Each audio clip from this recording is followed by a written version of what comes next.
આ બાજુ એવા ઘણા બધા મંદિરો છે. ઓલી બાજુ મારા ભલજીભાઈ ઉભા છે. ચોક એટલો મોટો છે ને, કોઈ સીમા વગરનો ચોક છે. જુઓ તમે. અને આ બાજુ બતાવું,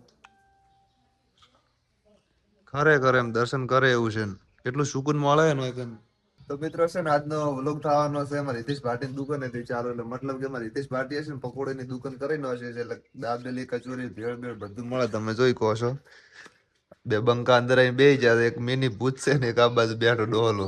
અને ગોળ ધોણા મેલ્યા પકોડી હાલશે ને. અમારે હિતેશ ભાટી જશે થરાદ. એટલે કહેવાનો મતલબ કે એડ્રેસ છે આપણે પોસ્ટ ઓફિસ ની બાજુ દુકાન રહી ને, એ દુકાન ચાલુ કરી છે. અને હોમે છે ડેરી, અને આ બાજુ છે નિશાળ.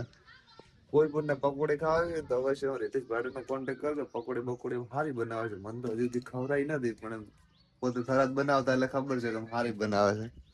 રેડ અવશ્ય આવો, આપણી દુકાનની મુલાકાત કરો. અવશ્ય મુલાકાત કરજો. હવે આપણે જવાનું છે વાવ ને. વાવ થી કોઈ આઈડિયા નહીં, કઈ બાજુ જવાનું છે તો આગળ તમને બતાવું કે કઈ બાજુ જઈએ. રેડી? તો વિડીયો છેલ્લે સુધી જોજો. તો મિત્રો આપણે ભલજીભાઈ અમારા આવેલા, ભલજીભાઈ ની રાહ જોઈને ઉભો છું ને. ફાઇનલી આવી જશું અમારા ગામની નિશાળ, એટલે કે કુંદરે. તમે જુઓ, આ છે અમારા ગામની નિશાળ ને ભલજીભાઈ આવેલા છે. એટલે અમારાથી જવાનું છે વાવ ને. વાવ થી મંદિરના લોકેશન ઉપર જવાનું છે. લોકેશન તો બહુ બેસ્ટ છે. છેલ્લે સુધી તમે વિડીયો જોજો તો મને પણ મજા આવશે. ચલો, તમારે ભલજીભાઈ આવે એટલે પાછા અહીંયાથી નીકળીએ. તો ભાઈ અમારે છે ને ભલજીભાઈ નીતિશભાઈ બે આવી ગયા છે. હવે અમારથી અમારે જવાનું છે વાવ. એટલે અમારે ભલો એકલો જ આવવાનો છે. શું ભણાવો ભલા? તમારા ગામની અંદર નાસ્તાનું અમારી ટીમ મેમ્બરે કર્યું છે. એટલે એમના માટે એઆઈ ની પોસ્ટર બનાવ્યું છે. એટલે કોઈ પણ નાસ્તો કરવો તો અવશ્ય એકવાર કોન્ટેક્ટ કરજો. જરૂરથી આવજો એમ. બદલા વાળો ભૂત હતું ને, ભૂતે કરી. તો વડલા વાળું ભૂત જે પાત્ર કર્યું હતું ને, ભૂતે કર્યું. એટલે કહેવાનો મતલબ ભાઈએ કર્યું છે. પણ હિતેશભાઈ છે ને, હાલ બધું એમને હેન્ડલિંગ કરી આપે છે. કઈ રીતે ધંધો કરવો, કઈ રીતે નાસ્તાનું બનાવવું, એવું છે કે પોતે ઓલરાઉન્ડર છે. મત કે કેમ કે આ તો રખડા થઈ ગઈ છે, સેજી ના થાય છે. એટલે અવશ્ય નાસ્તો કરવા આવજો, તમને મજા આવશે. શું કેવું, અમારે હિતેશભાઈ બધું ભાવે. એટલે પોતે ને એમ શું કેવાય, સજેશન શું કેવાય, નાસ્તાને લગતું બધું. એટલે એવું બધું બનાવી આલે પોતે. એમ છે કે પોતે રસોડો બીજો બનાવે ને, એટલે સારું ભાવે પોતાને. અને આ છે અમારે ભલજીભાઈ, પોતાને ભૂતવાળી સિરીઝ બનાવી ને કાલ હજી સુધી મટ્યું જ નથી અમારે ભલજીભાઈ ને. ચો પ્યાસ ઉઠી ટળી જી કર બીજો ભાગ લેવો પડે. કેમ લાવો કાઠો. તો ભાઈ અમે આવી જશો વાવ ને. વાવ પર લાલો ભાઈ ચા લઈને આવી જશો. વાવને ચા પીએ તમે લાલાભાઈ ને એકવાર તમે ચા પીધો એટલે બેસ્ટ સ્વાદિષ્ટ હોય ને ચા. દો ખાલે વાવમાં આવીને લાલાભાઈ ની ચા ના પીધી ને તો કોઈ ના પીધી એવું હાથ લેવાનું.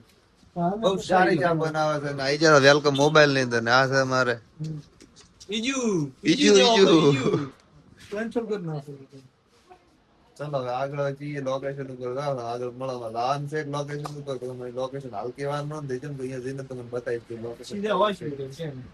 હમણાં તો દડા. તો મિત્રો અત્યારે આપણે આવી ગયા છે ખીમણાવાસ ને. ખીમણાવાસ ની અંદર લખાપી દાદા નું મંદિર એટલું બહુ બેસ્ટ આવેલું છે ને. તમે પણ જો અવશ્ય એકવાર આવજો. ના આવ્યા હોય ને તો આ મંદિર ની અંદર બહુ જૂનો ઇતિહાસ છે.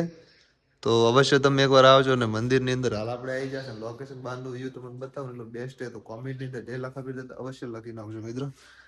તમે જોઈ કહો, આ બાજુ એવા ઘણા બધા મંદિરો છે. ઓલી બાજુ મારા ભલજીભાઈ ઉભા છે. ચોક એટલો મોટો છે ને, કોઈ સીમા વગરનો ચોક છે. જુઓ તમે. અને આ બાજુ બતાવું,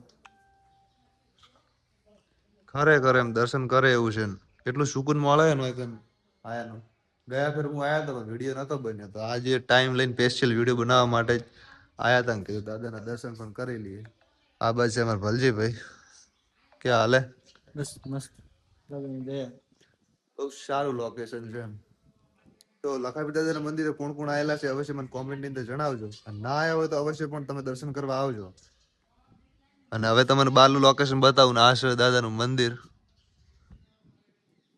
આઈડી ને ફોલો છે ને લાઈક કરી નાખજો. તો મિત્રો ગ્રાઉન્ડ એવડું મોટું છે ને, ચોક એટલો મોટો છે ને, મારા ખ્યાલથી તો આટલા કે આવડો મોટો ચોક નહીં મંદિર ની અંદર આપણે જોઈએ ને. તો જો આ બાજુ આખું ગ્રાઉન્ડ પડ્યું હોય, અને આ બાજુ છે ને મંદિરનો પાછળનો ભાગ. જો મંદિર કેટલું બેસ્ટ લોકેશન આવે. અને આ બાજુ પણ મોટો ચોક હોય. અને આગલા ગ્રાઉન્ડ ની અંદર હજી હું ગયો નહીં. આગલા ગ્રાઉન્ડ ની અંદર હું તમને બતાવું કે કેટલો મોટો ચોક હે. ચલો તો આગલા ગ્રાઉન્ડ ની અંદર આપણે મળીએ.